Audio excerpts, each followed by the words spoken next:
this was a presentation I gave to USASB. It was like 1,000 plus entrepreneurship educators. So I'm just going to go through this quickly, and the slides, again, will be available to you. And it's been very popular since I gave the presentation.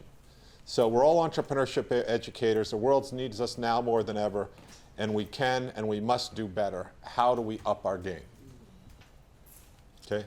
What is entrepreneurship? Entrepreneurship, this is where we need to start. What is entrepreneurship? How would you define entrepreneurship? We've all got our frame of reference from reading the book, so it's Yeah, but forget the book for a second. Yeah. I'm not going to phrase this right, but it's going beyond the resources that are within your reach. Yeah, that's the Solomon thing, is using resources that are beyond your control to recognize a new opportunity. Bill Solomon from Harvard said that. Okay, that's a valid way. I think about it as there's an opportunity or a problem to be solved, and you take advantage of that. You create a new organization to do that. That means you could be a standalone for-profit company.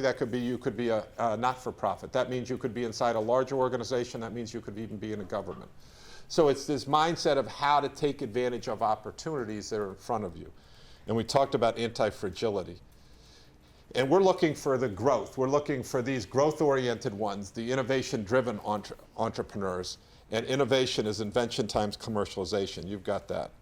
So, but as we get into universities, especially I will tell you at MIT, I find a real problem with the word innovation. If you go around and say, I think it is not helpful for me to say we teach people to be innovative.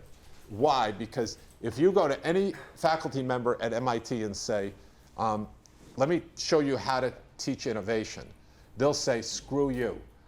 I teach innovation before you were born, You don't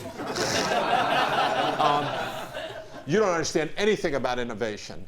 And that is not an argument that you want to have. Like, this is your customer, and you don't want to get into. So for me at MIT, what I say is innovation is, that is what you're doing. You're doing this great stuff of teaching people the fundamentals of technology, the knowledge of science and engineering, how to develop, how to build stuff. That is, and they say, yes, that is what we do. What I do is something different. What we do is entrepreneurship. This is business essentials as to how do you create a new venture. We'll call it venture engineering, because if you put engineering after a word, it makes it infinitely more credible.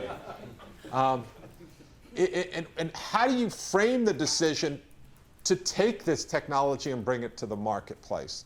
How do you then build an organization, and how do you scale the organization? This is more that business stuff. And we're gonna that's what we do. And they feel very comfortable with that.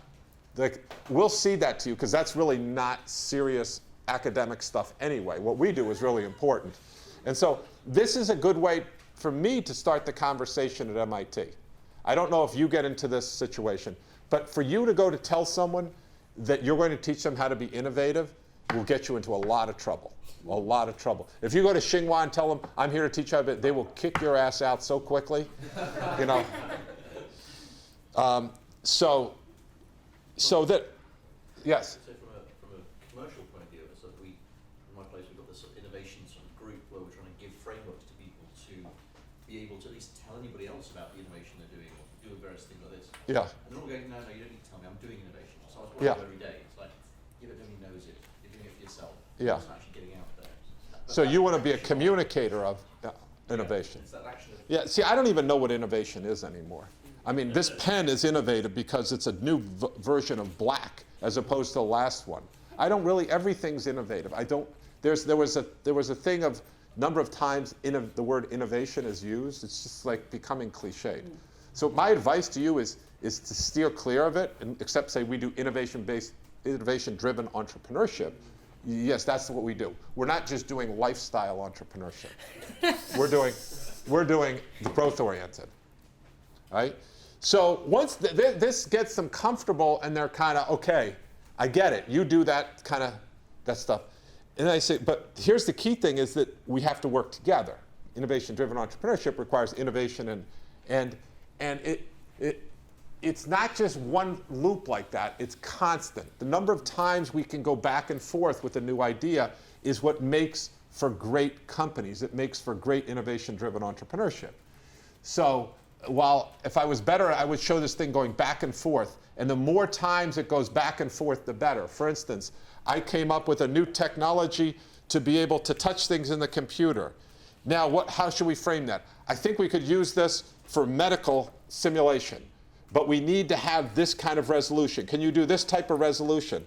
It doesn't do that today, but I'm sure we can get there in 3 months. Great, you can. So now it needs to be at this price point. Can you do it at this price point? That resolution at that price point, that seems crazy, you know.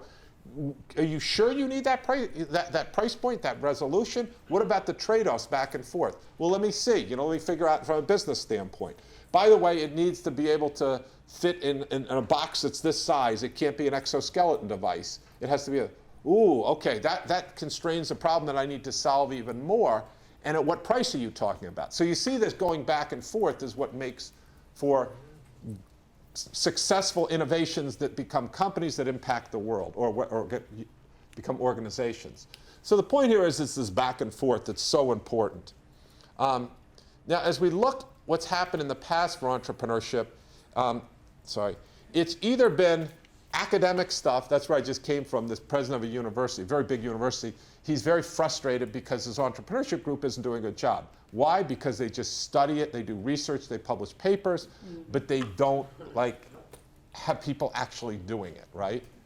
And or that's the academic side, or they have people who just come in and tell stories about entrepreneurship with no frameworks or rigor around it. That is actually the more common one, and that's very hard. That's what you all see most, right? You know, I'm an entrepreneur, let me tell you what it is. And that was the Trump Entrepreneurship Institute, you know. So, it is, that's true. That's not a joke, that is true. The Trump Entrepreneurship Institute was Donald Trump saying, I chose success, you should choose success too, you know. The art of the deal, all this kind of bullshit, you know. And that's totally unrigorous, and just him, you know, saying how great and huge it will be. And then they threw people into Shark Tanks and said, that's education. Now you're going to pay me thousands of dollars. And they did, and then they were very frustrated. So that's it. They don't differentiate between types of entrepreneurship, even innovation or non-innovation, lifestyle, they didn't differentiate. It was a small field, and it was kind of not seen as serious. Even here at MIT, when I first started 10 years ago, I remember Susan Hockfield, I knew her otherwise, and she was just like, hi, Bill, how are you? Just stay away from me. You know, the tenured faculty don't want to see me with you. You know, just stay over there, right? And by the way, that's at MIT. Everybody thinks, oh, it's just magical. That is here at MIT. And there was just really, was it an academic pursuit? Yes, we can raise money from entrepreneurs, and then we can chop 90% of that off and help it fund the real stuff around here, which is science and technology. But is that really a pursuit? Let's just kind of look the other way and let them exist over there. And I don't know that it can be taught or should be taught, but let's just kind of ignore it. But now entrepreneurship is blowing the doors off things, and everybody has an entrepreneurship center, everybody has an accelerator, all these types of things, because students demand it. They want it. They'll decide whether they go to school. I don't know if you know, I don't know if anyone's mentioned to you, applications at MIT Sloan School of Management are up over 35% this year. Wow. There's no other school that's even close to that. And let me tell you, it isn't because of big breakthroughs in the marketing department. or new views on economics. They're coming to MIT because they want to learn technologically based entrepreneurship, pure and simple. And that's, the numbers don't lie there. It's not even close anyplace else. Even Stanford isn't at those numbers. And so it's not only at academic institutions, as we talked about before. Now you have General Assembly, you have Y Combinator setting up stuff, you have this Flatiron School. People are getting into, how can we make money off Trump entrepreneurship? How can we make money off this demand where it's not being fulfilled. And there's not enough academics to go around, and there certainly aren't enough hybrid academics and practitioners. So it's been filled with practitioners. And this is, I don't know if you saw this article that I wrote in the Wall Street Journal, but it basically said the coming crisis in entrepreneurship education, how supply, demand is going like this, and we can't uplift the supply, so it's basically being filled with storytelling. And you guys haven't seen that article? I should send that article out. If you remind me, just send me an email and I'll send it out to you. Yeah. And I didn't realize how much this would resonate with people. I was surprised when the Wall Street Journal took it, but it is really the whole idea of trying to teach by storytelling is now clapping for credit. I took that out of the article. But there's this idea that you hear stories and you love it and you clap wildly, and some professor gives you credit for that is bizarre. But there is value in that. That's the spirit aspect of it. Storytelling does have a role in entrepreneurship to get people to get that heart of an entrepreneur, the spirit of a pirate. But you can't just have the spirit, you have to have the skills as well. Ultimately, what we want to do is not just have the spirit or just have the skills, but it's both of those things together. And someone said that should be a multiplication. It's not a plus sign, and that is technically correct. Right? Because if you have 0 of 1, you have 0 entrepreneurship. Okay, what the future needs to be. So if we're entrepreneurship educators, we have to believe that it's going to be a serious academic field. It's not some sort of fad. It's not so. It's going to be a something that's taken seriously. If 20% of the people who go to top universities in the United States now say they want to be entrepreneurs, lawyers, doctors, or entrepreneurs, then we need to start thinking of it as a serious field where we have to not make up terms that are ill-defined. Even in economics, you wouldn't say, what's marginal cost? Let me make up a new definition of marginal cost. There are things, and that's what we need to do.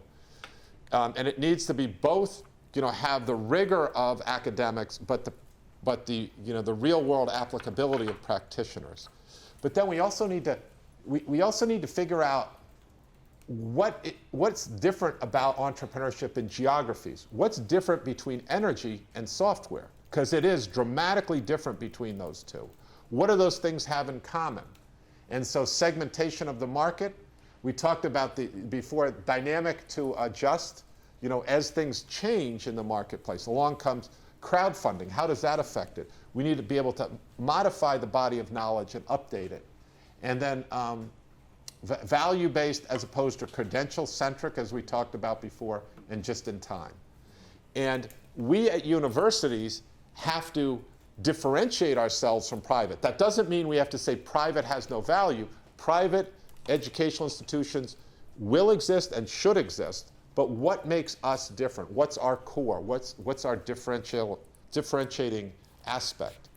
So let's apply the 24 steps to developing a curriculum. After all, the curriculum is our product that we're delivering to people. So, hey, why don't we use our own frameworks to do that?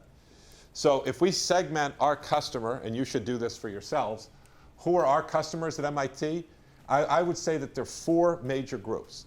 There's the undergraduates, there's the graduates or MBAs, there are graduates who are not MBAs, and then there are postdocs. Now I could segment this further in that graduate students who are masters are different than graduate students who are PhDs, but they're not that much different. So if I had to pick 4 major categories, it would be those 4. And they come from all 5 schools at MIT. So we're going to dive down in that. So here are the personas that I talked about. And this is Devin Cook, and she is the curious entrepreneur. She is saying, I've heard about entrepreneurship, I've come to MIT, I didn't think about it that seriously before, but it's one of the reasons I came to MIT, because I want to explore different areas. This is, I would say, is even probably higher than, it was at 50% when I did it before. And this is probably even higher now. Now, granted, the classes went from 20 when I first started to 40, and now it's at 200 per semester. So the growth has been primarily in this area. This is what we had from the beginning. This was our beachhead market. This is Chris Nolte. I want to be an entrepreneur. That's what I came here for. You are going to teach me how to be successful. I want to do it in the music industry.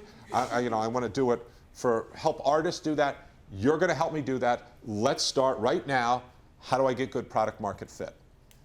Well, you need to build a team. Don't give me that crap. We need to ideate. I don't need that crap. Just give me, let's get going. And that's what he did, And so this is the one that everybody talks about, but this is about 20% of our students. And that has, by the way, stayed pretty stable at the beginning of the semester. By the end of the semester, that number grows. But that has stayed pretty stable, believe it or not. The Entrepreneurship Amplifier we talked about, that's Esteban Lubinsky. And that's where Devin Cook went from here to here. Esteban, we talked about before in Quito, Ecuador. And this, the corporate entrepreneur, is Lucia Cam. She wants to go, she worked at Procter & Gamble. She was very frustrated by these other companies winning business. She felt like she was left behind by her friends that she went undergraduate with at BU. And she said, I want to learn how to do this stuff. And but I want to do it in a big company. I don't see why people, because we have all that distribution channel. If I get it right, I can get it out there really, really quickly. And that's my personal choice. This is what I want to do. I don't want to be working, 23 hours a day and then going out for socializing for an hour. So that's what she focused on. And this number fluctuates more than any other number. This number can be as low as 10%. It can be as high as 20%, which is interesting. I think there's a lack of status with saying you're this. Now, Tokyo in Japan, you're going to have a lot of this, and probably Japan and Korea are going to really modify this persona and offering.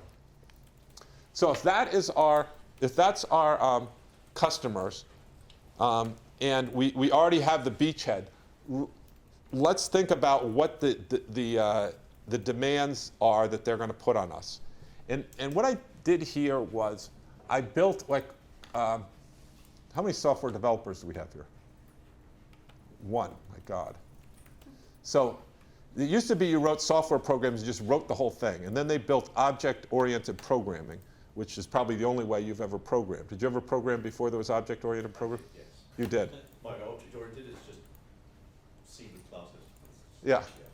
So the idea is, you used to program and you just write the whole thing through. But with object, you would just make an object and you would perfect that object, and then you would link objects together to make the program. But there was a lot of benefits to that, because you could just make each object, and if it didn't work, you could pull it out and then put it back in. It's like modules. So if you think about those personas, what do they need? And then let's make them into little objects and throw them all together. I would argue the first thing is over here is the nucleation, phase one. That is, how do I come up with the original, well, what is entrepreneurship? How do I come up with the original idea? And then how do I build that initial team? That's not your final team, that's your initial team.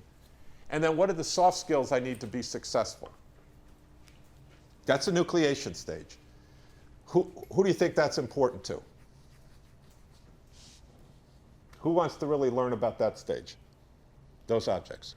Curious. Exactly. The curious entrepreneur, that essentially is what they're going to be figuring out. What is entrepreneurship?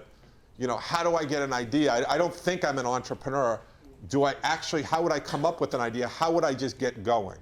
So that's the curious entrepreneur. And then they might graze a little bit over here, but this is really where they're going to be focused. They want to know what it's about. So then after we have that, I have an idea, I have an initial team. Now we go into getting the product market fit right. And that defining and refining product market fit, that's the 24 steps tile right there. It's kind of scary. That's one tile on this whole thing. But if we're going to teach entrepreneurship, it's got to be comprehensive, as we're going to see. Then there should be another tile that says, here's how you do primary market research. You start with qualitative, you move to quantitative. How do you do a conjoint analysis? All these types of things. There's a whole body of research out there on that, and you should all be taught how to do that and teach your students how to do that if you want to be successful. And then the third part I put in here is strategy, is how do you make a product that's really going to scale? How do you make a product that's really going to scale? And we talk about that in steps 10 and 11, and follow on markets and all that. But there's a lot of work out there, and Scott, and you'll see in the videos if you go out to the website, but Scott Stern and other people have done, how do you think about this? Michael Porter did it for corporations. How do you think about a corporate? How do you think about it as a country and regions? Where do you get competitive advantage? So I put that down as another tile, and I would say that's what you think about to get a product and a scalable product. Does that make sense? Mm-hmm.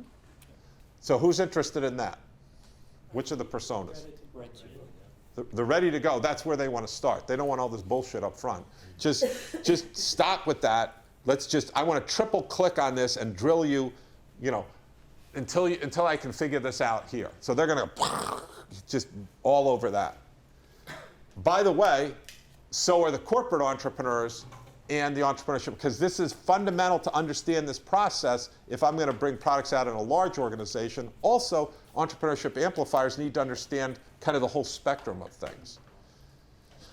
Now, they'll also be interested in the back end here, which is just because I have a product doesn't mean I have a company, right? We talked about that with Cheeky Chompers last week.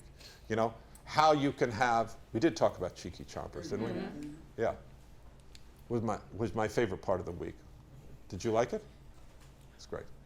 I have my Cheeky Chompers. I should have brought that up. They just arrived. But just because I have a product doesn't mean I have a company. And so now we get into the point of how do we build a scalable team? Sure, we had a bunch of people to get it going. How do we build a scalable team? And this goes to a lot of the work that Noam Wasserman's done, which also deals with some of the stuff up front. But you have to continually upgrade your team, and then you have to figure out, how do I become financially literate? Some of the things they did last weekend, how do I build a preliminary profit and loss statement? How do I build a cash flow statement?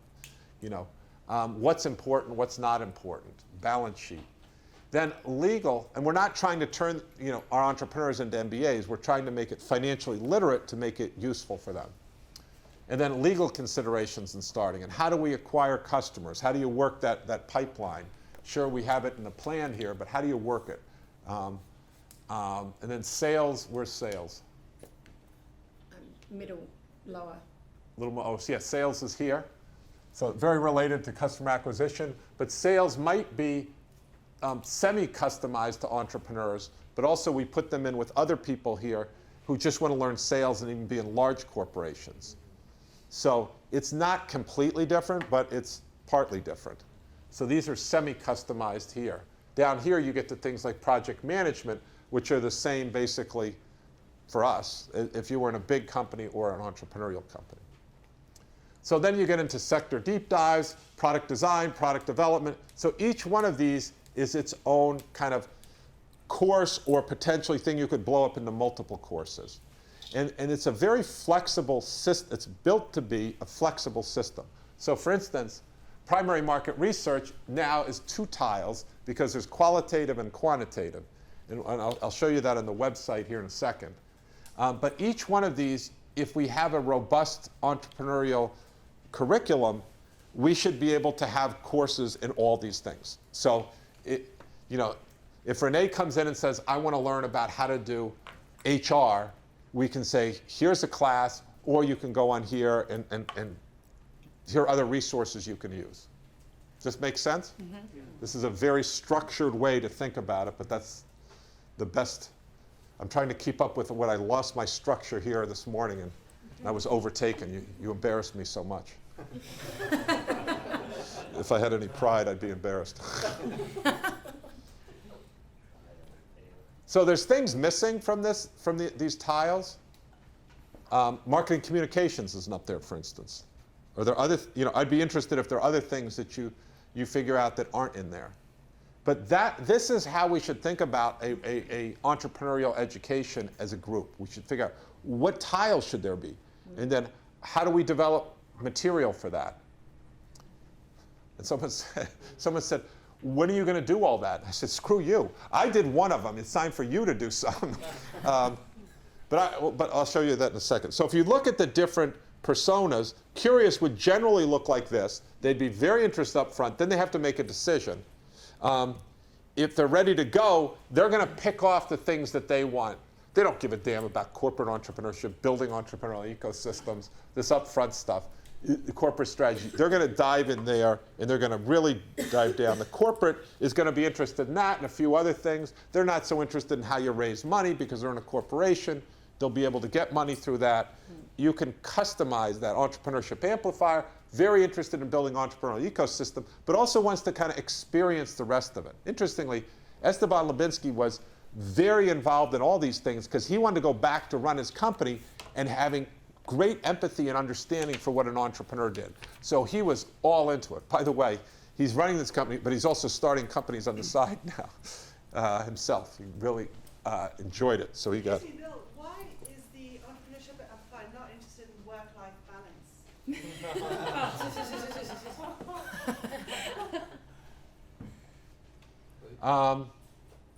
The beautiful thing about this is it could be customized. So, this particular entrepreneurship amplifier was not interested in work-life balance. Fair enough. I was just worried for a minute. I think the easy answer is it's not a European entrepreneurship amplifier. It's an American entrepreneurship amplifier. There's another option. You know, if you are an entrepreneurship amplifier, probably your work and your life is pretty much the same thing. It's like Yeah. So I think that's less of an issue. That's actually the right answer. I'm sorry. Like if you're an entrepreneur, you are in this world and you have a harder time, like balancing things. Whereas if you're an entrepreneurship amplifier, I don't think the need to balance as much because you're not. Like you don't have to ship product. You watch other people ship product, right? You live vicariously here. Yes. I have one question based on perspective for Yeah. entrepreneurs because I guess there are generally 2 or 3 perspectives. For example, entrepreneurship really makes kind of create or change the established discipline studies, or entrepreneurs can make kind of socially construct how entrepreneurs can be center of discipline studies. So what kind of perspective you want to focus here? So you're saying that there's two types of entrepreneurships, right? 2 types or 3 times we can argue. For example, like One is what? What's the first one? Is connecting existing connecting existing. existing discipline studies, for example, among management technology and design, Yeah. or how it can be center of this discipline studies. Yeah. So some entrepreneurs connect other people together. They're kind of they're not their product, but they themselves. Yes. Okay, so that's one person on a team. Yeah. And the second one is what? Someone who actually creates the product? Yes. Okay. So I would argue that this is a team. And on a team, you would have someone like you're calling a connector. That's a kind of type of person. And then you would have someone who's a hacker. Someone was telling me, was it in this? It's the person in the room, they said they broke their people up into 4 groups. The The- hipster, the hustler, Yeah, that's what we do, but they said they have 4 groups. They have connectors, they have hackers, hustlers, and then they have something else. Or managers. Hashers? Hatchers. That's the term they use. Who's that? You guys. It was the teacher who said it. They came up with hatchers. Who is this? Billy. Billy. He's from Australia.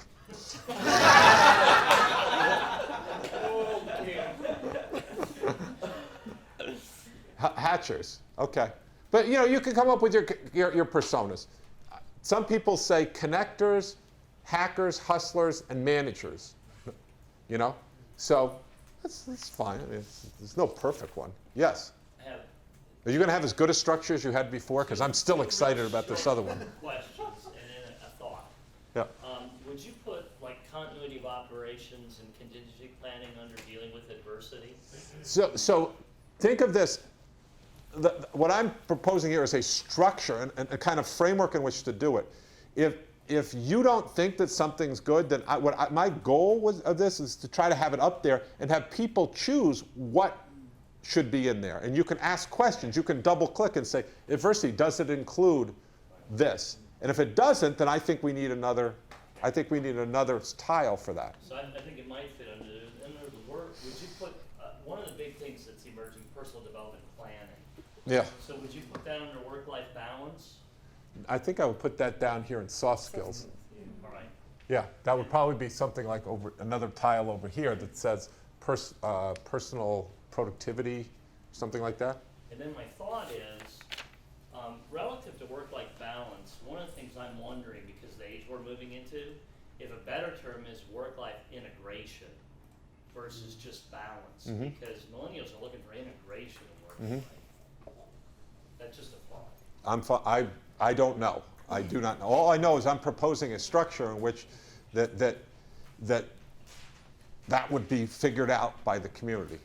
And by someone might like it work-life balance, and someone might like it work-life integration. It shouldn't matter because you should be able to have both tiles up there. We're having a work-life kind of insurrection over here. No, Yeah.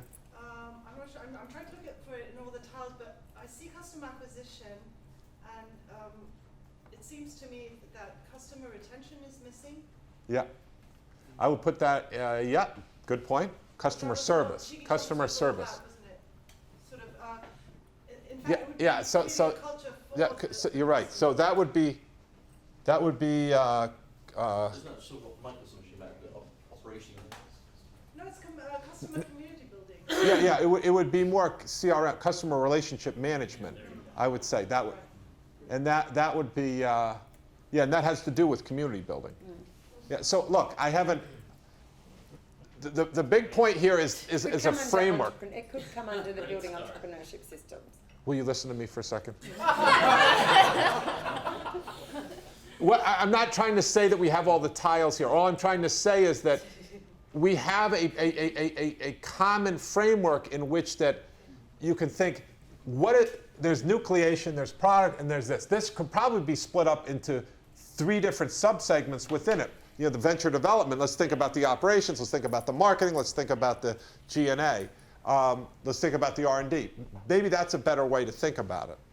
But the point is that once we have this, we have objects going to that we can all say, oh, that's what that is. What is available in that object? Shit, we need to do more in this. What's Renee doing? What's Rachel doing? What's Sally doing? Let's see what the best of breed is there. Great start. And that's the Vega. We got it now? It comes back to something that we were talking about this morning that Mike was talking about, not best practice, but best thinking, and trying to understand why people are doing it the way that they're doing it. Best thinking. Best thinking. Yeah. But I would say even best approach to allow people to have dynamic thinking. Remember, our goal here is to have just-in-time, value-based, dynamic type of educational system. I don't see any other way to do it. It's object-oriented programming for this. So let's just go back to this. So if it's just in time, the fulfillment mechanism, as we talked about, if we think about a product, we don't just put it, we look through different channels. Remember the step, I forget the step, what's the step? Map your sales process, it's 19. Map your sales process, is it 19? Marius, can you tell me? All right, let's assume it's 19. 18. So figure out how do we get to our customers in the proper way. So if you have a business, you say, should our channel be direct through the internet? Should it be through direct salespeople? Should it be through telesales? Should it be through value-added resellers? Well, let's think about that for us. Should we deliver our product through residential classes? Okay, that's one option. But what about through online classes? What about through lecture series where it's not for credit? That brings a whole different dynamic to it now if we have lecture series. What about extracurricular and co-curricular action-oriented things? That's a whole nother type of fulfillment mechanism with its pros and cons to it, right? And then what about resource pages where you have just, you go here and here's Tina Seelig talking about ideation, what they do at the D School at Stanford. Here's Joe Dokes talking about what they do at IDC in Israel. This seems really good. And then the last thing is 6 is the advisor network. Now, it's clear today that to solve the world's problems, all we need is to run an accelerator with enough mentors and we can do anything. We can solve this ISIS problem. We can do anything with enough mentors. That's a joke. All right. Do you want me to give you a clue when it's a joke? Right. So this whole thing about mentors drives me a little crazy because everyone's just, what do you mean by a mentor? Well, a mentor, they mentor them. I know that's what do you call that? That's recursive. There's no logic there. So it's an advisor network, and there's a difference between mentors, coaches, and specialists. A mentor is someone who keeps a relationship with you over the long term. Is an investor a mentor? No, an investor is there to get a return. An investor has a very specific job. To call them a mentor is a kind of, I think, a perversion of that. Is a board member a mentor? Maybe a mentor of a sort, but they have a fiduciary responsibility to the investors. So a mentor, a coach, is someone who comes in and helps for a specific period of time. A specialist is someone who knows something about a specific area. And I think, again, for us, getting out of this kind of faddish kind of industry, we can't latch on to terms like mentors and then it just solves everything without saying, what do we mean by a mentor? And all those things are very, very different. They're very, very different. And the lawyer wants to come in and be a mentor. No, a lawyer has a job to do, and they have a business to do. All right, enough. So similarly on that, do you think there's some danger in kind of making it too loose or too pick and choose? Because if it is a kind of flavor, well, I'm going to do one of these and one of those, and now I'm an entrepreneur. Like to have the rigor to pull it all together. Yeah. Like how do you balance Well, that? the entrepreneur accesses. I think this will answer your question. I'm not sure. An entrepreneur has to know what they need. Do they need a specialist? Do they need a coach? Do they need a mentor? Do they need an investor? Do they need this? I'm sorry. Yeah, I didn't answer my question very clearly. If you go back to the slide where we were looking at the types, just more. This? Yeah, there. So I was just thinking about how you do that, and so just to be clear, this was 2 slides ago. All right. So I'm slow. It takes me a while. I'm just catching up. It's almost like you traveled from the other side of the world to get here. And stayed up for a week. Sorry. And you've been drinking this weekend. But what you said made me think about, so I'm going to solve everything. Like, all right, I'm going to take product design and corporate entrepreneurship and customer acquisition, and now, I probably know enough. You know what I mean? Yeah, that's actually a really good point. So,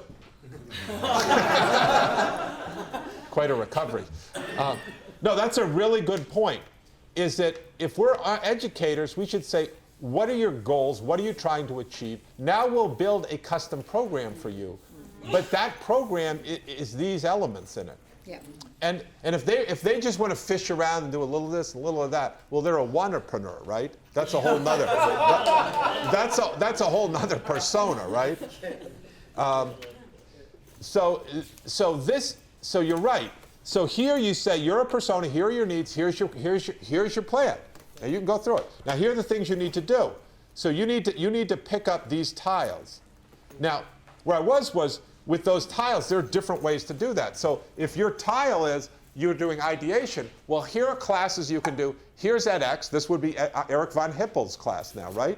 You would also be maybe Tina Seelig's class or something else. I don't know what other good ideation classes there are on edX or Coursera or someplace else. But here are the other things. Here are the extracurricular clubs that are available to you as a student. There's the Sloan Design Club. There's the Hackathon, Hacking Medicine. There's the brainstorming sessions. Click here to go through. Here's the snack packs that we have brainstorming sessions. We have lecture series every 2 months. Click here, you would get those. And highlights the one on. And then here are the online resources that would be available to you. Here's the professional advisor network that you could access as well. To me, this is where we should be going. This is where we absolutely should be going. And it shouldn't be MIT. It should be the entire community doing it. And then you could customize it to your environment. Bill, can I just make a plug for Eric Von Gippel?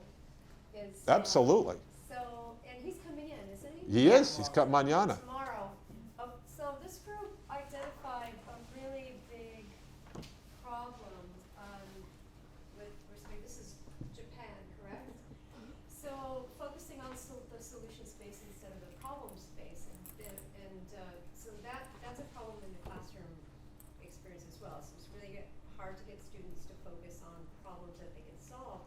And then I want to say a year ago, I started using his democratizing innovation. Yeah.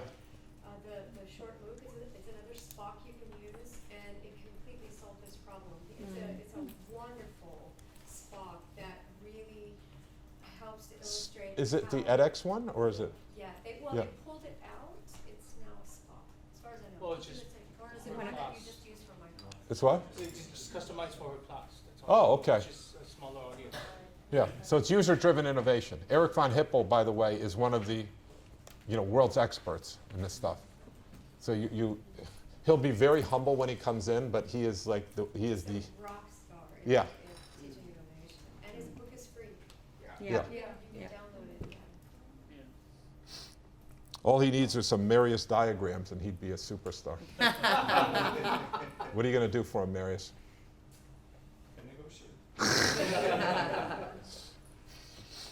Okay.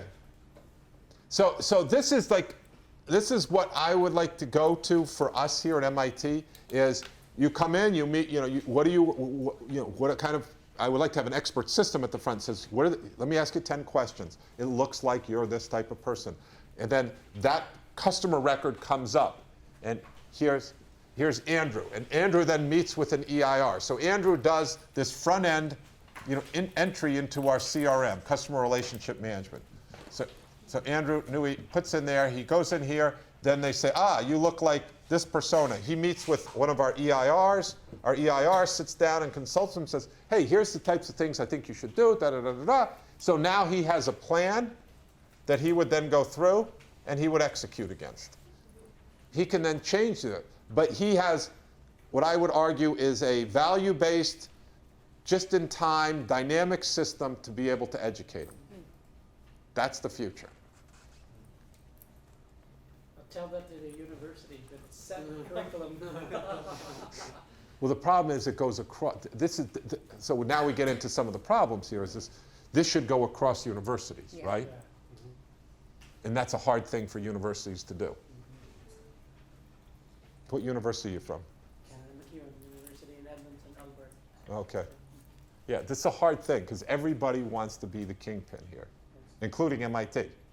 So they aren't super enthused about this. They're like, what do you mean? You have Tina Steelig, she goes to Stanford, she's at Stanford. Why are we doing that? No, Mosselman, he's at Harvard, Well, that's the best of the best. So if you go on to, make sense? So if you go on to, this is all the stuff you know. This goes back to this. How should it be taught? Open, common language, best tools, systems approach. You can see this as systems approach. There's a way to go through it, but it's very flexible, and it's integrated in it, so you know where to start, and it's rigorous and practical. So you know all this. It's a toolbox approach as opposed to a single tool approach. Okay, so this is the Entrepreneurship Educators Forum, all right? So let me just pull this up. Maybe I can click on here. So have any of you been on Entrepreneurship Educators Forum? You have. You have as well. Wow. Well, we got them to look at the last video. They did. So you all have been. The entrepreneur sales one. Some of them did. Really? Okay. So the entrepreneurial sales one? Yeah. Oh, really? Okay. To be honest, I didn't think that was one of our best ones. But you'll see ideation. Let's see who's on ideation. And they're not high quality. This is like Entrepreneurship 101. All right, greetings everyone. Nope. This is Bill Follett, and I want to welcome you to the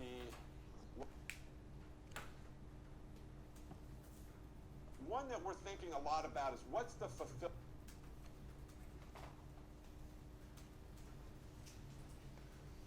I don't know what this is.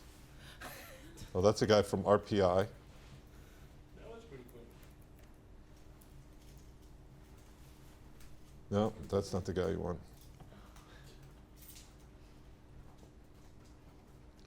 Yeah, so this guy was really good, too. Anyway, you can go in and you can see these videos. There's got to be a better way to do this than the way we were doing it. But this is where we are now. That's just painful to look at. So let's just close up. Maybe you should talk a little bit about, you know, the open community part and how, you know, how people should, you know, the academic as well, all the other contributors to build the community, to build on the tile system and all that. So maybe you should talk about that, Andrew. Can you talk about that? Okay, so basically the platform idea is really to build a community so that, you know, you take what Bill has done and then you use it practically and then you put it back into the system and you say, okay, well, here's how it works in Japan, in China, in your particular circumstances. This is why we feel it works best, right?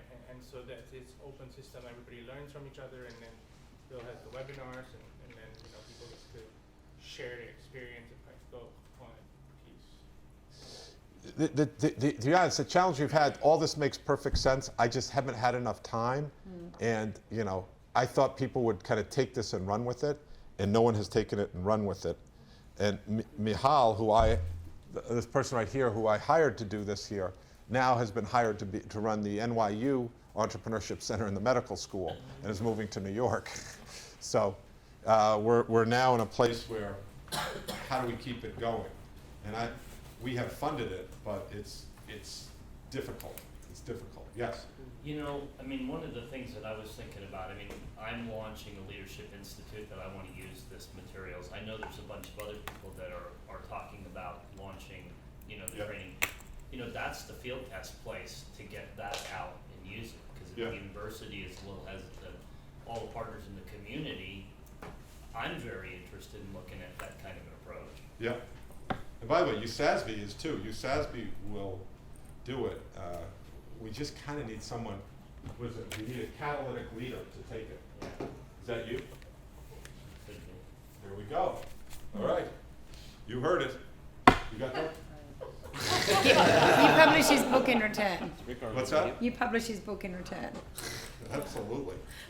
No, I think this is absolutely, the problem is how do you get this thing going? And I just, honestly, I can't do it by myself, and I don't have enough time, the resources. But that's, to me, that is absolutely the way things should go. And it should be across universities, and it shouldn't be just one person's view of it. There has to be kind of a curation to it. And by the way, I think if you go back and look at that website, you'll find some really interesting stuff in there. I'm going to go back there. Is this approach on that website? Yes. Oh, wonderful. Excellent. The problem is that it should be broken down into little videos, and we should have higher ones. Where's the advisory committee? So you'll see here are the tiles. There are the tiles, and then here's the ideation one. Team building one is Noam Wasserman. And I'm trying to get out of doing these things. And the sales one, I played a very small role in it. You can see ideation. There's Giff Constable, who wrote the book, who did some really good stuff. Drew Boyd's from Stanford. No, Drew Boyd's from University of Cincinnati. Bernie Roth he's a founder of the D School at Stanford, Design School. Jobs to be done.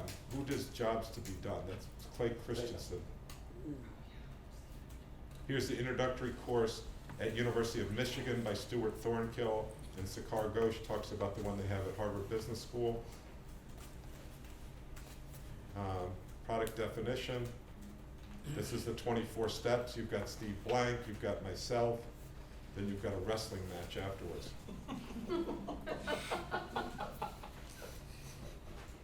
At least one person got the joke. Primary market research, you've got Eric von Hippel, Frank Rimolowski. Bob Modeska is a guy who does the jobs to be done methodology that's used by Clay Christensen, really good. Kind of, if you think about the full life cycle use case, that's a really good way to think about it. I don't know, I forget where David is from, but we tried to pull this together. We did pull it together, but it's kind of a kludgy interface. There's a procession on the strategy and all kinds of useful material, founders' decisions, basics of finance, so there's a lot to go. When was this launched? About a year ago, year and a half ago. So those resources that you just mentioned, those are across the educational institutions, correct? Absolutely, yeah. And EEF, does it have stakeholders as part of the leadership team of this entity from the other institutions? Kind of, yeah. If you looked at the website, there was, I recruited, let's go back to this. About,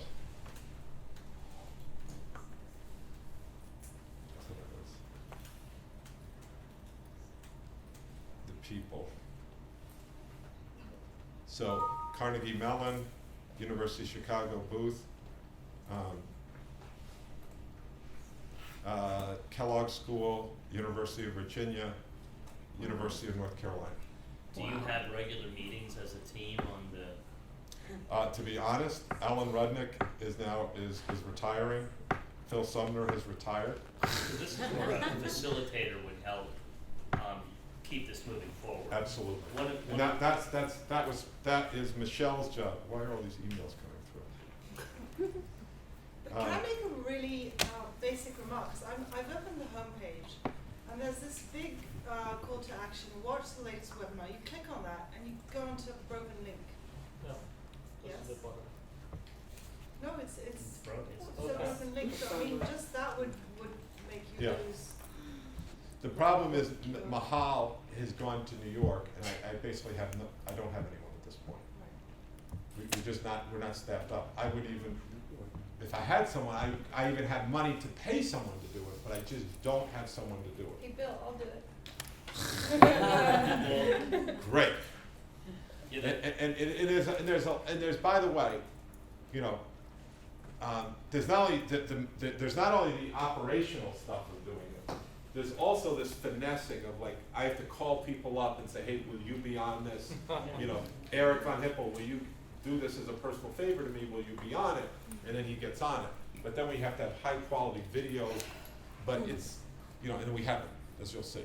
So I would go through and rip it apart and then say, this is what needs to be done, and then say, I'd love to help get it done, and I'll find some money to pay you to do it. Yes. The few global networks that we have global coordinators, and the coordinator is really a project manager facilitator that reports to this collaborative leadership team. Yeah. And so what we found is without that global coordinator, nothing goes anywhere. Because if somebody just doesn't keep marching, Yeah. but they do it under the leadership of the leadership team. Okay. So they report to them. Okay. Okay. I want this to happen. I thought to me it seems completely obvious to happen, and it should happen, and I just don't have the bandwidth to get it done. I thought once it's laid out, it's like, Jesus, everybody would want to join in, and everybody wants to view it, and they tell how we can make it better, but nobody. Well, they'll all agree with it, but if you don't have the coordinator, nobody keeps moving the action step. Exactly. All right, so what's the action? Liz has volunteered. Well, I don't want to put her on the spot. I don't think that was volunteering, I think it was paid volunteering. Yeah, okay. Yeah. So just think about it, and I'll be around. I would love to find out how we can do this, because we're overwhelmed with other stuff. It should be done, We'll help to push it. resuscitate We'll push it. Once it's ready, we'll push it into the educator forum for you through our thing. Okay. But once it's done, I know, but it needs to be. Well, you don't want to put your brand on the line. yeah, but it needs to be done. It's not. Okay. I'll gladly talk to anyone who's interested in helping. Next. How do we differentiate ourselves from private models? This is pretty easy. We create entrepreneurs, not company. We teach people how to fish, not catch a fish. Accelerators, angel investors, venture capitalists, governments are in the business of catching fish. We are not in that business as educators. I have to say this all the time.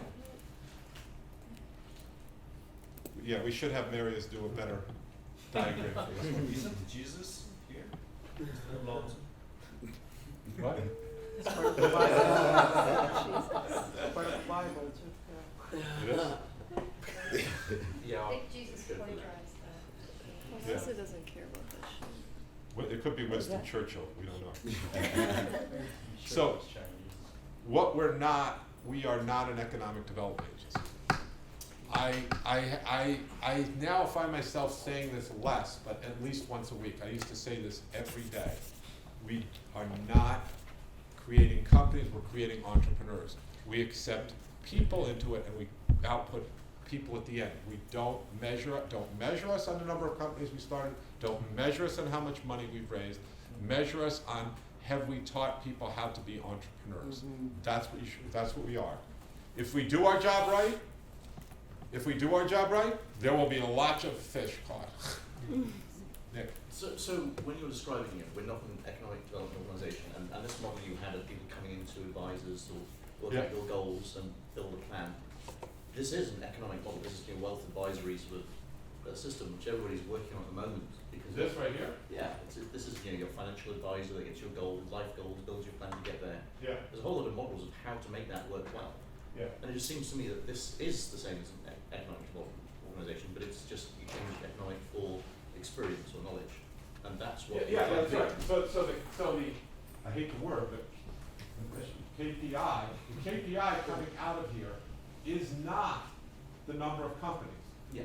That's so important. It's not how much money they raised. How much did we teach them? Was it you who asked before, how do we know whether we're successful? Did we teach them the heart, the head, the hands, and the home? Do we teach them those things? That's what we should be doing. Do we take a curious entrepreneur and convert them over because they understood now before? That's really hard to measure.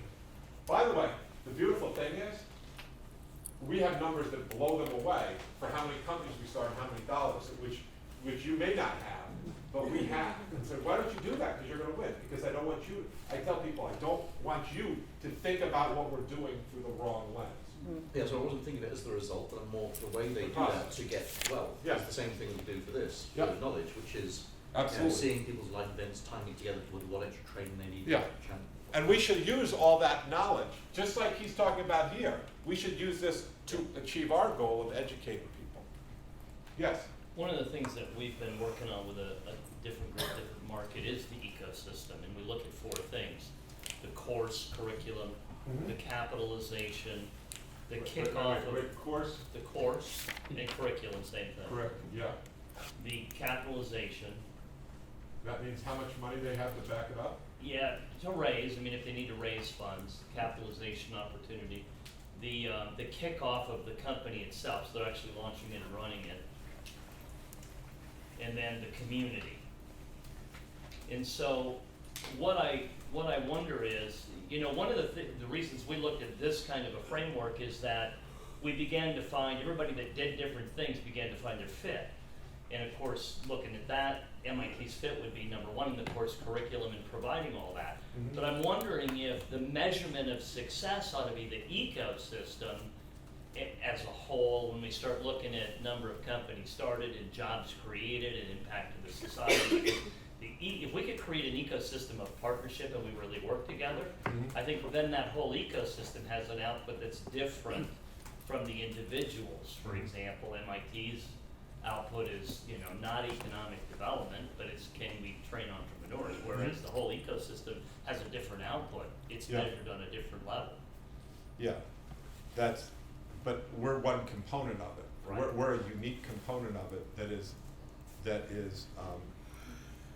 a not-for-profit, not investing in our students, which I should get to that, by the way. So I hear what you're saying, but we have to measure what ours. Which, by the way, I don't believe that we should invest in our students. I don't think any of our educators should invest in the students. I don't know how your people feel about it. I feel that's just wrong. I believe, let me explain to you why. And by the way, that's not true. A lot of people don't like it when I say that. They won't come out and publicly criticize me. They'll criticize me off the stage. But if I invest in Sally and I don't invest in Rachel, what signal does that send? That immediately says, I think Sally is better than Rachel, right? So it's not even the money, it's the signaling. Now the next group comes along, and it's easier for Sally to raise money than it is for Rachel. Now if the next person comes along, and the next class says, ooh, I need to get Bill to invest in me. Ignore the financial benefits, because if I get him to invest, I'm more likely to be successful. Are they going to be open with me? Are they going to tell me their problems? Or are they going to be bullshitting me to try to impress me the whole time? And I just don't believe you can be an educator and an investor. I think if you want to be an investor, be an investor. If you want to be an educator, be an educator. But don't try to do both. Well, And- what about an independent fund of the school, independent of yourself? Same thing. Is the school, first of all, I don't think the school should make money off its students in that way. I think that's unseemly, but that's a value statement. I think, how is it that the school invested in Sally and didn't invest in Rachel, not seen otherwise? And so the school now is picking sides, which of its children it likes the best. Do you have kids? Yeah. Which one do you like the best?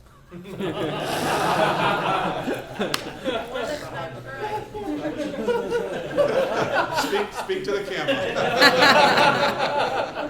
Depending on the time of day. Depends on who's not whining. So you get my gist. Yeah. By the way, that is a huge battle at MIT. Huge battle. Because they constantly want to invest in well, we want to help them. We want to invest in them. So you can't. You got to invest in all of them. Well, think of all the money we can make. Let me tell you, you don't make money. I've run the numbers. You don't make money. You do not make money if you do it. Because what you do is you have to give $10,000 to everybody.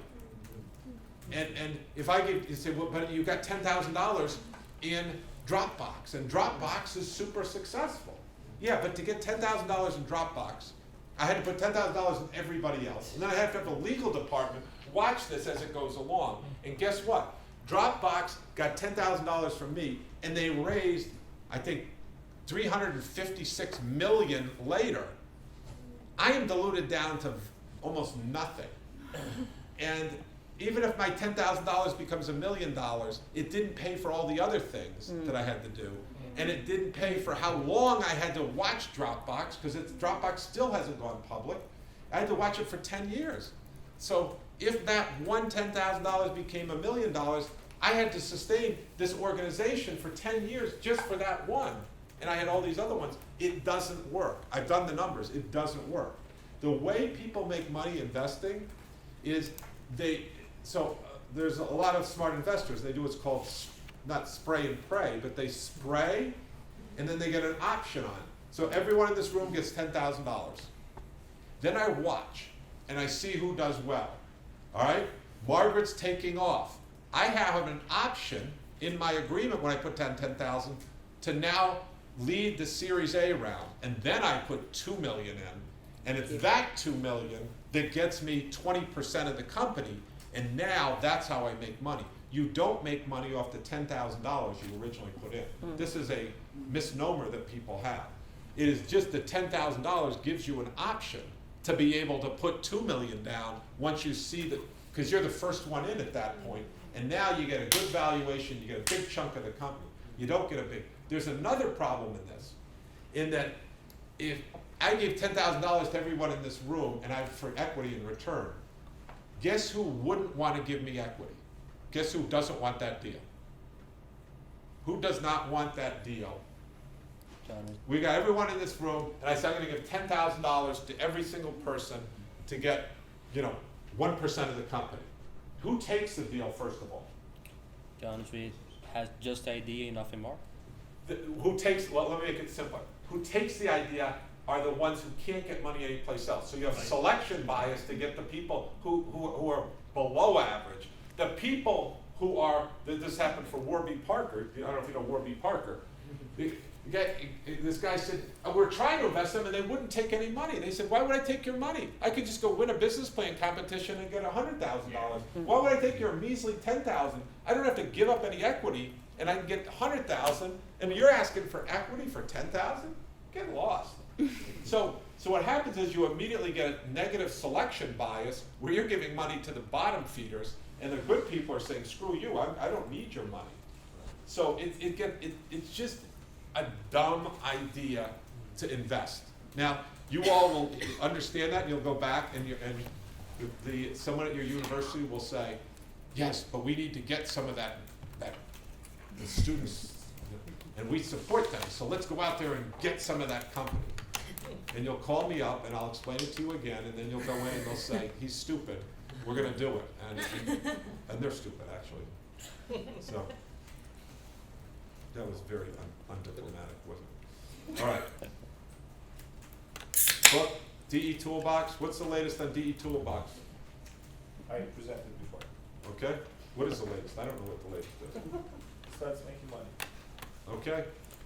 I just finished this weekend, by the way, the first draft of the workbook for Disciplined Entrepreneurship. So it's yeah.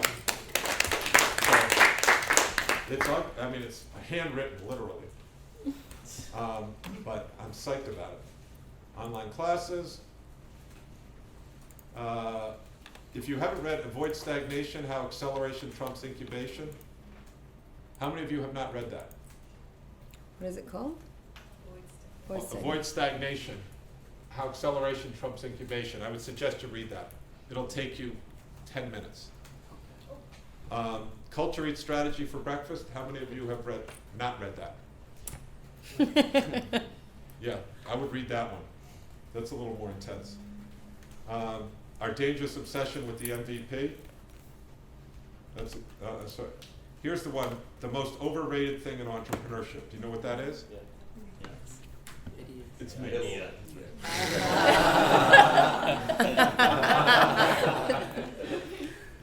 All right.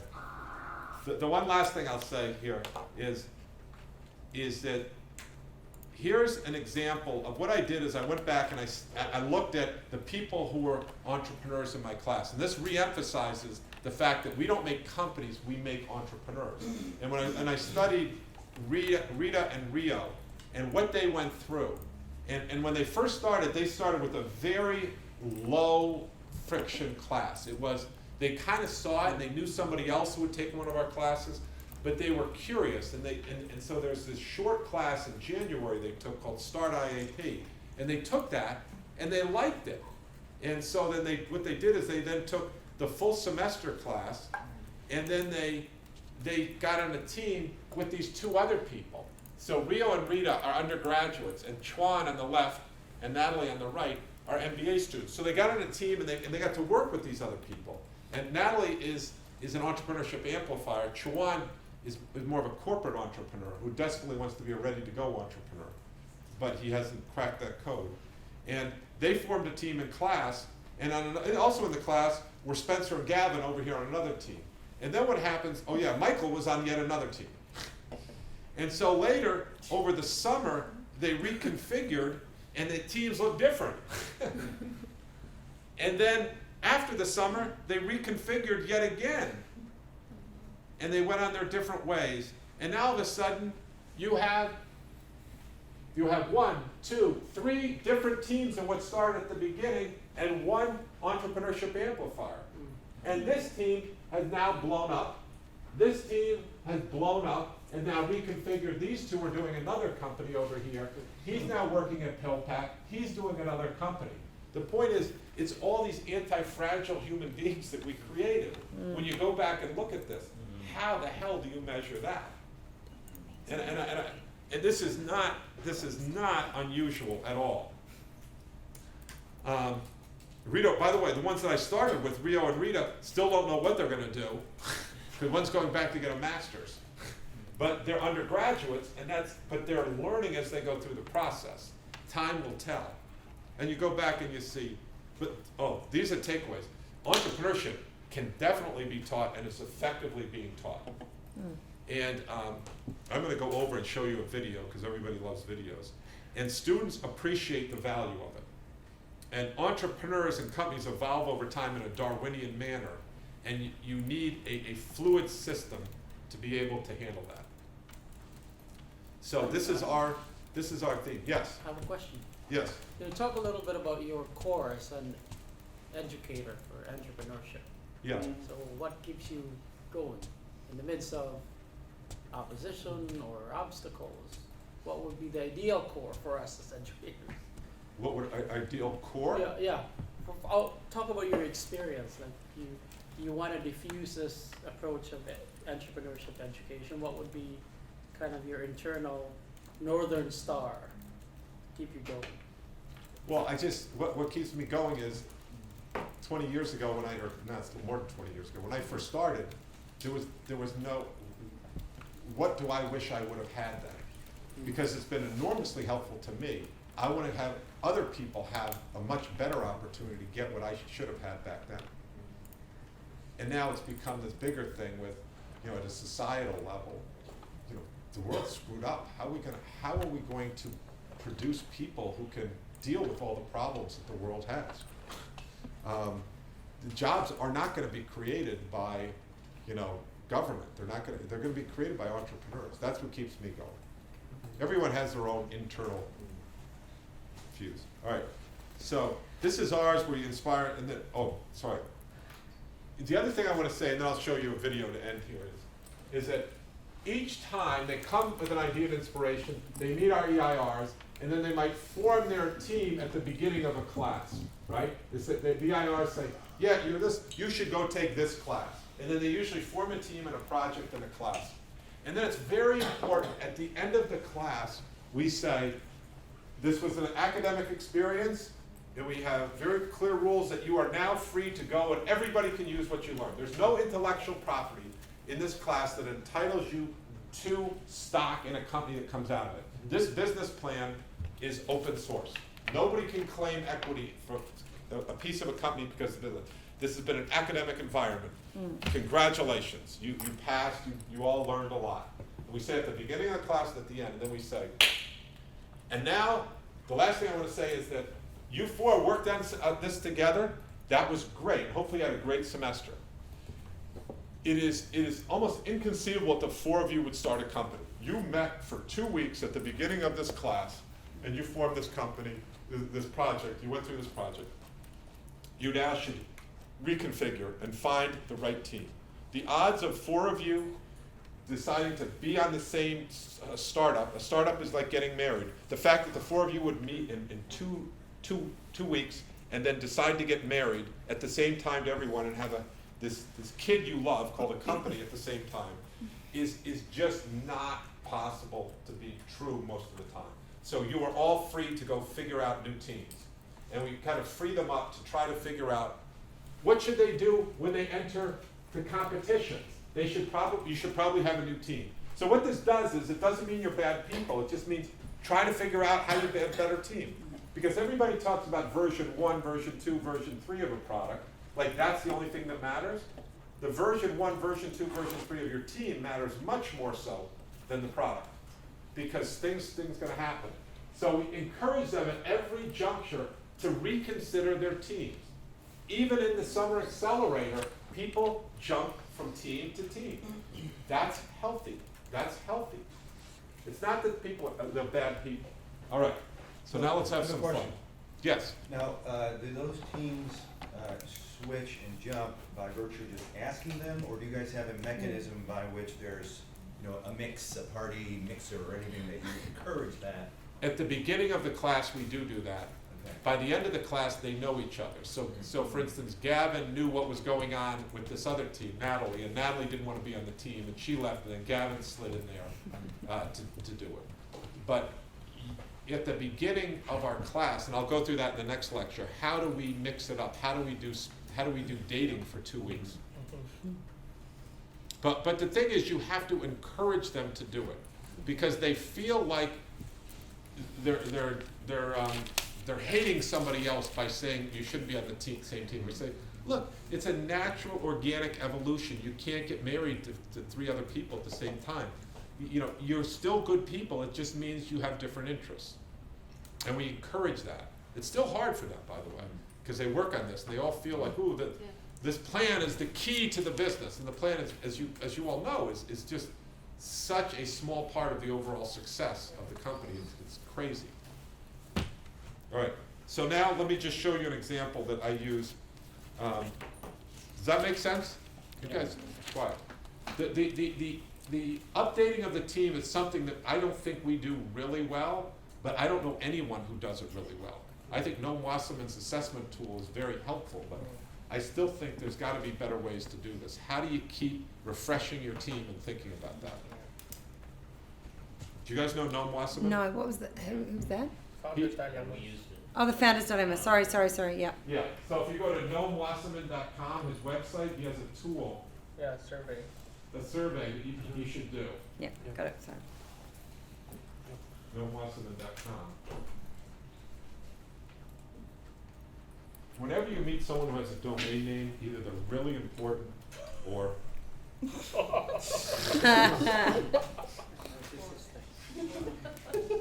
let you fill in the rest. All right, let me just show you. So let me tell you the story about, so people say, can you teach entrepreneurship? And what I want to do is, some of you may have seen this before, but this is one of my favorite stories, because these 4 guys came to my office, and they were, the guy named Billy Evans brought them to my office, and he said, you got to meet these guys, they have a company, and they want you just to help them, and I think you got to talk to them. And so these 4 super cocky fraternity brothers, do you know what fraternity brothers are? Frat bros. You know what fraternity brothers are? Weren't they all in the same alma mater or whatever? Yeah, we don't know the lingo. Terrible. What? What did you say? Terrible? Yeah. Yeah, it's just like this macho thing. It's like a rugby club, It's like, and so, but at MIT they're a little different. So wait, how do I get this website up? So they show up and they're like, yeah, we got a company. So what's your company? And they said, we're going to build a robot to cook food. I said, that's not a company. That's like a science project that you haven't even done yet. I'm like, no, you don't understand. It's a company. Like, yeah, I can understand.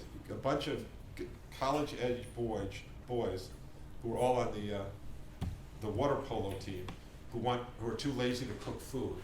Have an idea. That sounds like a great company. And they were like, well, are you going to give us money? I said, why would I give you money? Because Billy said you can help us. And I said, well, what would I give you money for? To build a robot. I said, no. This is a Martin Trust Center for MIT Entrepreneurship. We teach people how to build companies. You are building a robot. It's the same thing. It's like, no, it isn't the same thing. And there's, listen, old white guy, are you going to give us money or are we leaving? Here's the deal. I'll give you $1,000 if you take Start IAP and you learn about what it is to be a company. And they just snicker and say, yeah, sure, we'll take your money, right? And we're going to go to your stupid class, and then we'll be done with this, all right? And so that's literal. And then all of a sudden they started going, oh man, there's something more here. And now I want to show you these guys. And you have to understand, these are 4 engineers. Like, and at MIT, like, first of all, they're macho guys.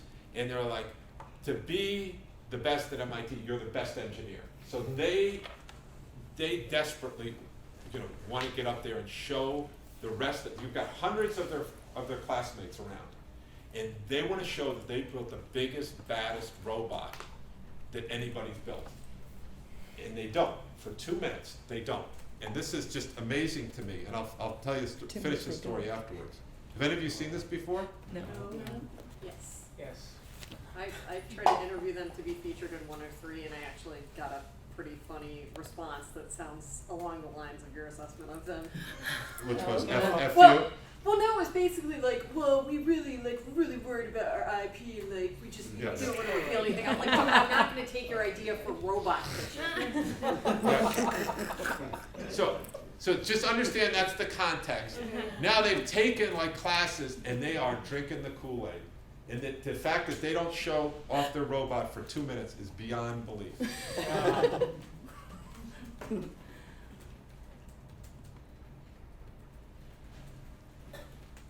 Oops. Sound.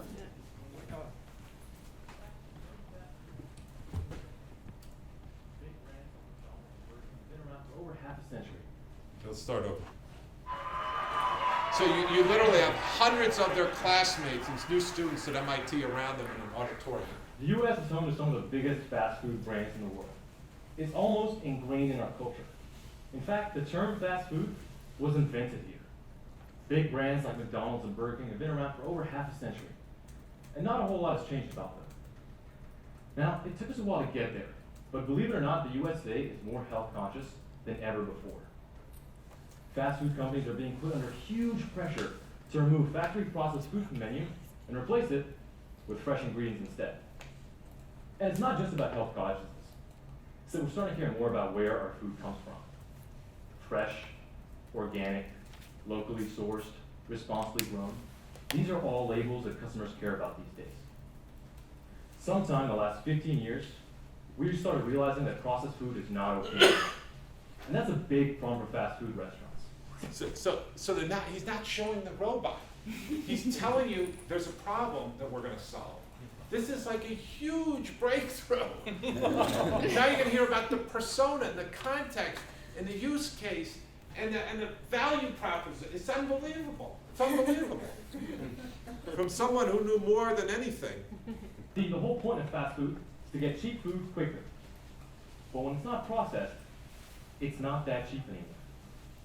In addition to that, fast food labor costs are equal to about 30% of revenue today, and that's expected to increase significantly in the next 10 years.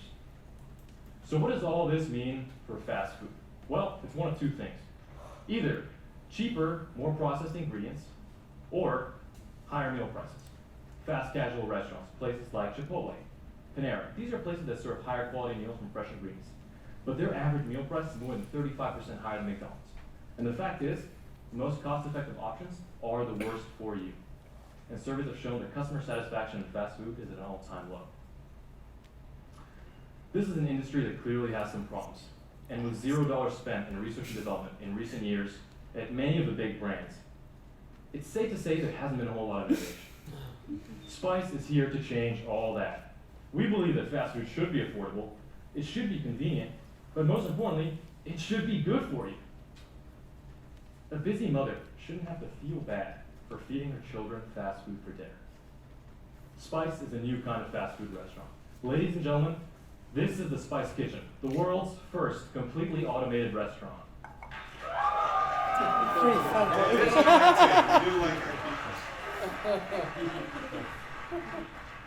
Inside the Spice Kitchen, we developed technology that allows it to cook a wide variety of meals with absolutely no human involvement. We can cook stir fries, rice dishes, pasta dishes, and even some warm salads and desserts. The unit has an array of sensors to accurately control temperature and quantity so that your meal is cooked perfectly every single time. In the future, you'll be able to customize your meal by selecting different ingredients or sauces, and there is never a possibility for human error. The unit is also self-cleaning, as you can tell. Each pot goes through a quick wash cycle in between meals. You can think about it almost like a refrigerator, a dishwasher, a stovetop, and a chef, all packed into one machine, the Spice Kitchen.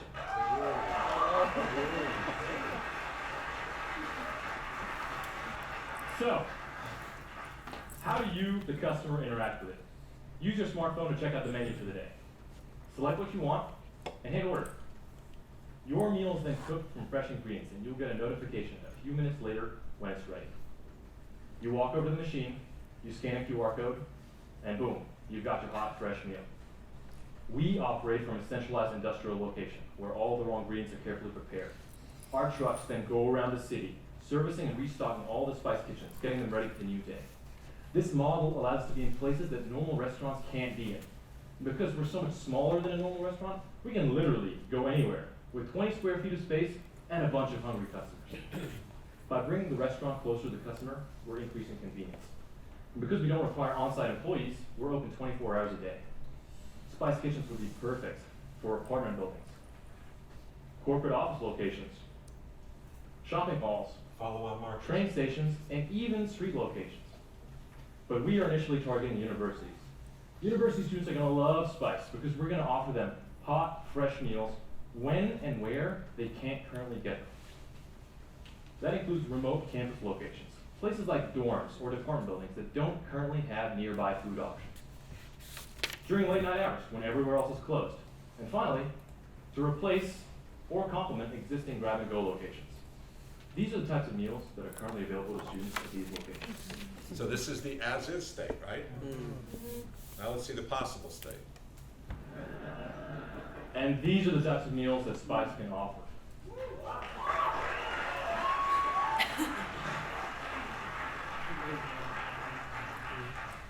We've already established relationships with Northeastern, BU, and Bentley, I think the representatives here today, who are all interested and excited to pilot our first Spice location.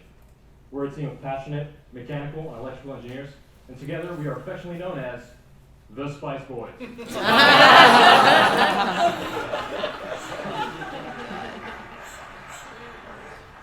We have an amazing advisory board with experts in food technology, including Dick Sweeney, co-founder of Keurig, and David Howe, president of Unitherm Food Systems. We are dedicated to providing healthy, high-quality options, because as college students, this is a problem that we face every day.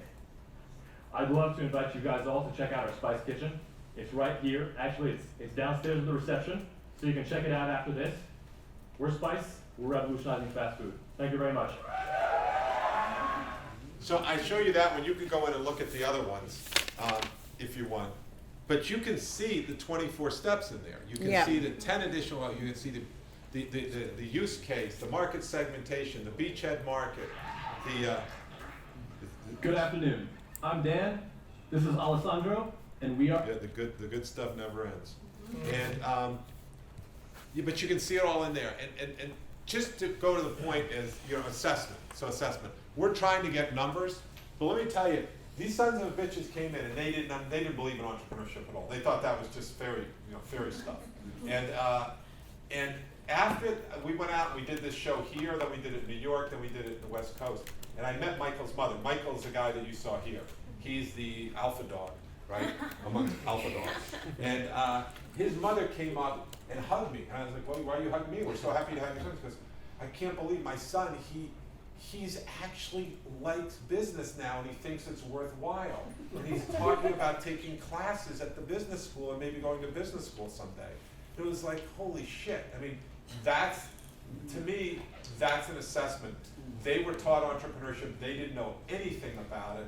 Here it is. And this is literally 8 months later after they first walked in and they thought the idea of building a robot was actually a company. And they learned that it had a very small part to it, but they could corral their passions. Today, all 4 of them are now working full-time at Spice. They just raised $2.5 million. One of their investors is Howard Schultz. I don't know if you recognize that name. He's the person from Starbucks. They have a Michelin 2-star chef on theirs. They have very leading edge investors, and they capped it at $2.5 million. This is people who didn't know about entrepreneurship. They were introduced to it, and it's going to fundamentally change the trajectory of their lives, and hopefully many other people's lives. Because when you see that, how many times have we eaten the garbage pizza or the sandwich or something? Yeah. And we could have had something that was much healthier and customized for us. Why can't we just sit there and say on our phone, I would like it with low salt, I would like it with edamame. When did soybeans become edamame, by the way? It's green. It's just, it makes perfect sense, right? And these guys are making it happen. So it's very, so what makes me keep going? And stuff like this. Until my kids have grandkids, then I'll be out of here.